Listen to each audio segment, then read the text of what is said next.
Good, good evening and salutations, my Days of Our Lives fans. Let me just get more comfortable.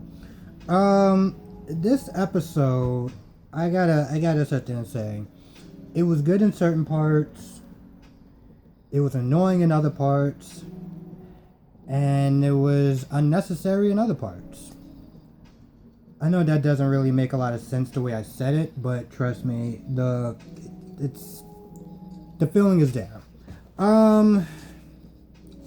Let's go into the heart of it, and then we'll talk about some fucking time wasters. Let's start with Jake. So, Jake is pretty much at Ben's and Sierra's place, and you know, everyone is sitting there like, all right, well, we don't have this item. We need to call the cops. And Jake is like, no, let's not do that. Otherwise, you know, well, Gabby will be dead. Trust me, she'll be dead. And Sierra's like, listen, if you want us to help you, then you need to tell us everything. Now, I'm kind of on the fence about the whole, if you need us to help you, then you tell us everything, because the last time I checked, Gabby was more closer to you guys than Jake. So why would he actually give a rat's ass about really helping her out that much, other than the fact that he seems like he's a stand-up guy? That really made no damn sense. So there's that. But pretty much Jake is like, listen, this book has names and numbers and evidence that the boss would not want to get in the wrong hands.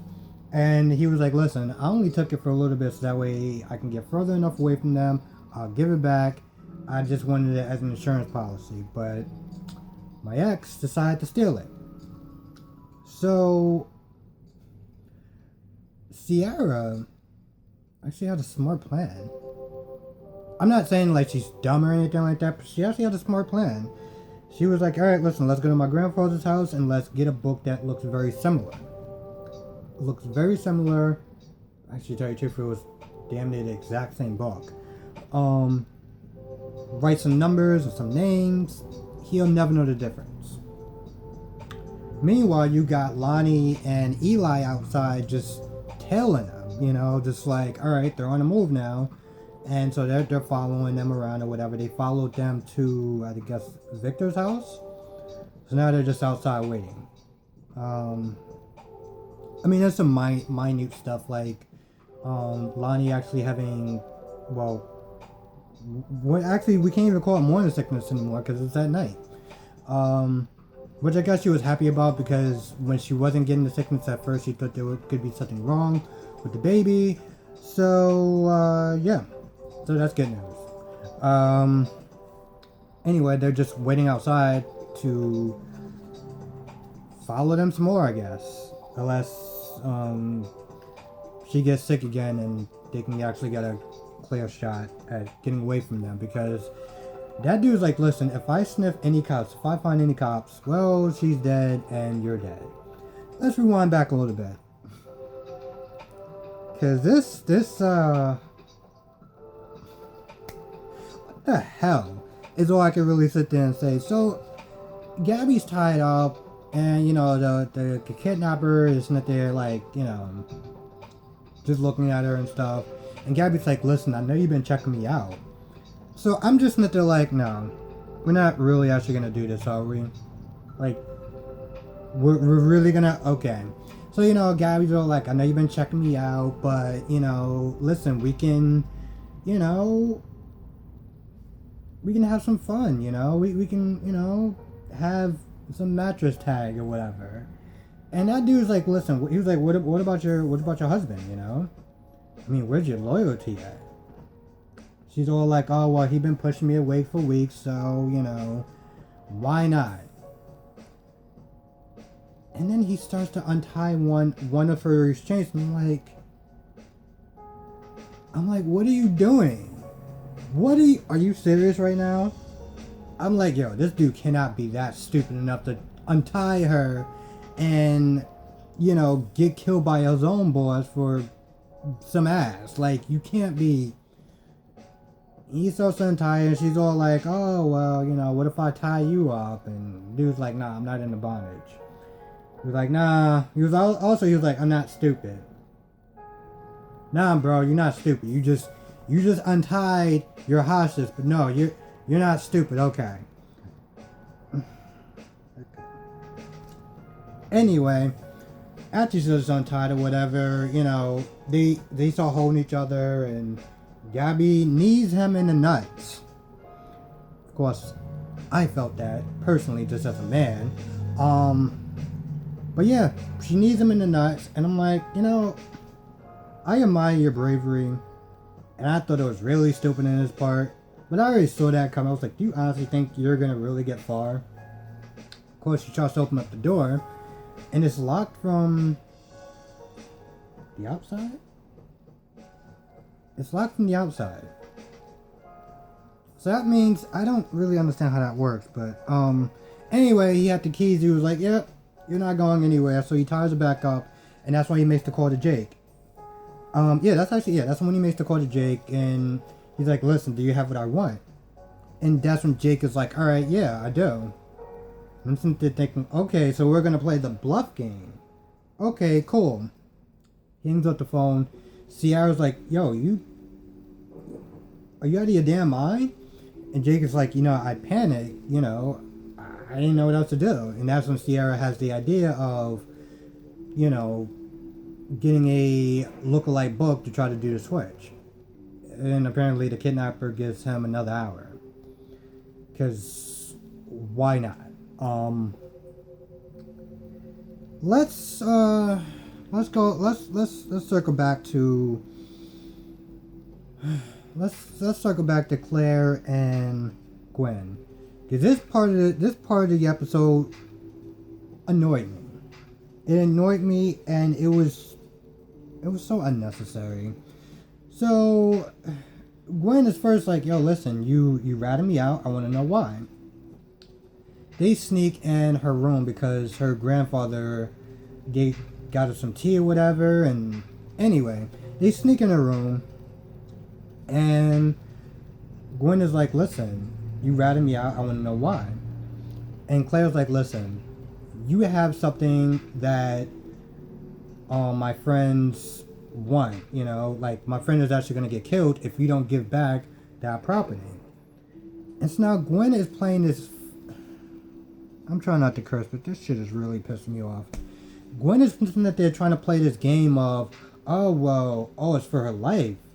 I wonder how much that will cost. What are you doing? What are you doing? How fucking petty are you? Yo, Claire just said that this woman's life is in danger unless you give back, this fucking book. Give back the goddamn book. What is so fucking hard about that? I don't understand that. It just got to a point where it's like, what are we doing?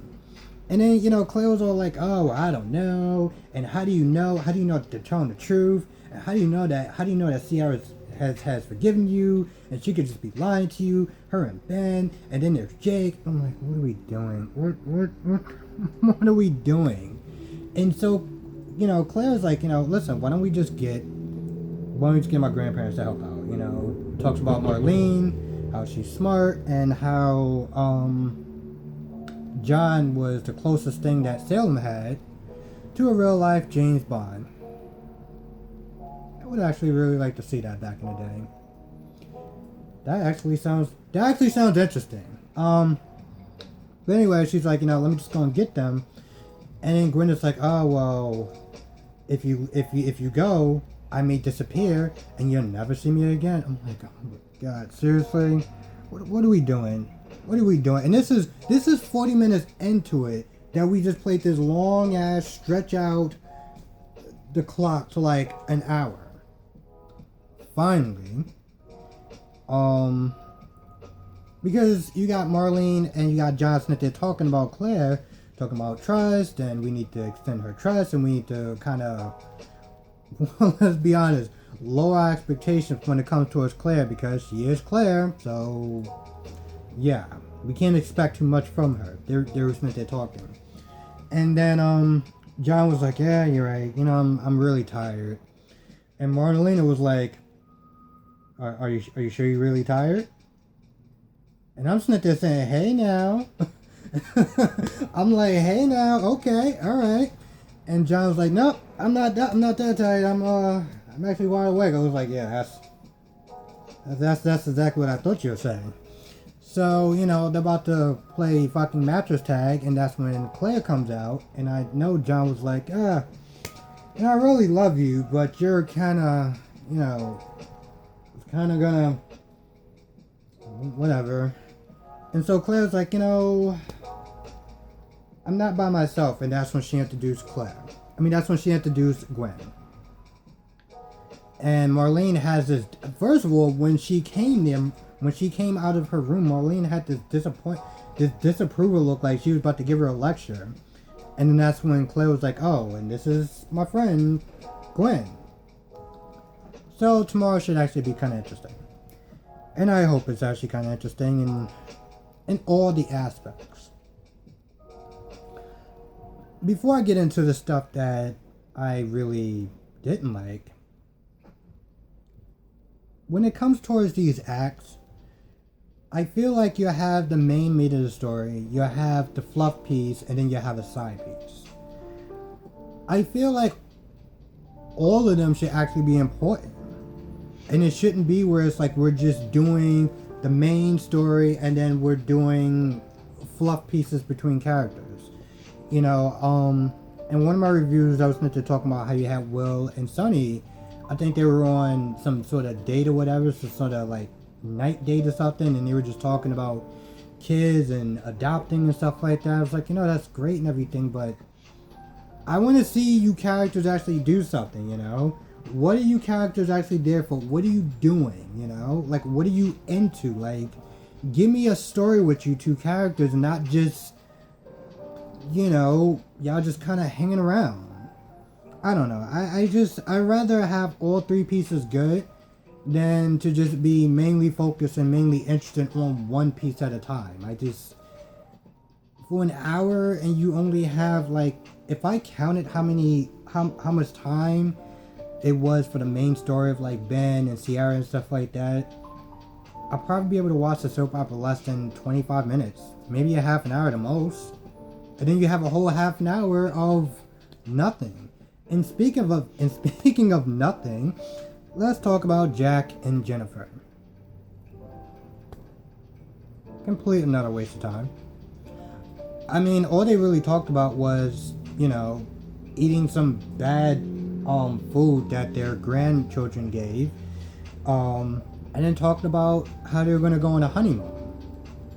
And by the way, I loved, there was one part, and it was like, oh, well, where should we go? And then it was like, oh, how about we go to Orlando Studios? Really, guys? Really? We're just going to go to Orlando Studios? It's just like, out of all the places, not Disney World, not Disneyland, not, I don't know, anywhere else. It's like, no, let's go to Universal Studios.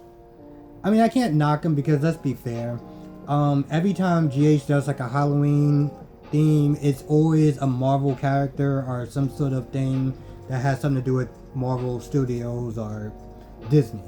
You know, it's either Disney or Marvel, so I can't really knock them too much. You know, I can't. Side note: when the Avengers came out, they market that so hard on General Hospital, so I can't knock Days of Our Lives for doing that. But other than that, they talk about a honeymoon, and then they were like, oh well, we're not gonna go to any honeymoon because we have a mansion. So what's the point? And I'm like, well, what was the point of this goddamn scene at this point? Because nothing happened. Y'all just sat there and then they kissed for like 20 seconds. And it just... I'm sure if you're Jack and Jennifer fans and you love the romance part of it, you're going to love that scene. So I can't knock people who love that scene. It just, for me, it was like pointless. God. Sometimes I feel like these reviews are getting shorter and shorter because, well, not much happened. Hell, they actually had, that was pretty much, they're actually, tell you the truth, it was only 2 scenes. Because Lonnie and Eli was tied to the whole,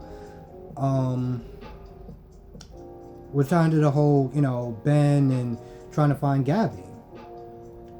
Hell, even Marlene and John's scene was tied to, in a lot of ways, Gabby's storyline because, you know, they're talking about Claire, which knows Gwen, which knows Jake. So, in reality, it was pretty much only 2 scenes, I felt. And only 1 scene really mattered. So, yeah, that was pretty much about it. Hell, actually, to tell you the truth, I think this review would be a lot shorter if I didn't, like, throw in my own personal opinions, because, yeah. I don't know.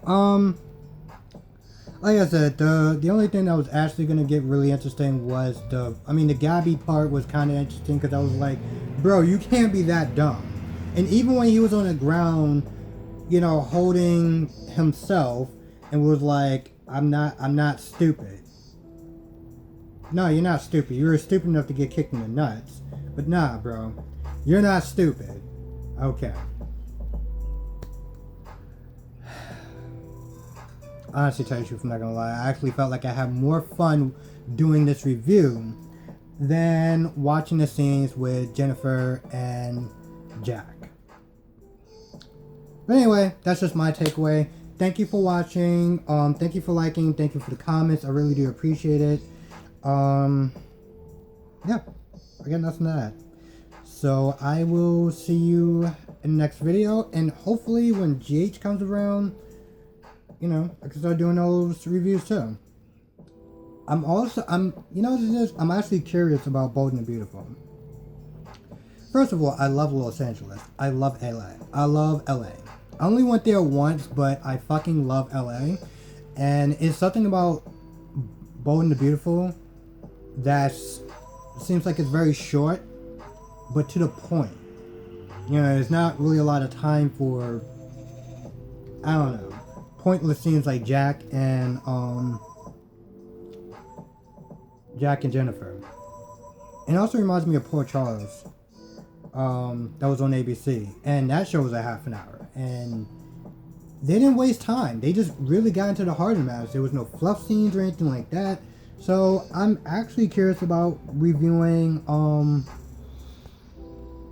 actually curious about reviewing Bold and the Beautiful. So we'll see.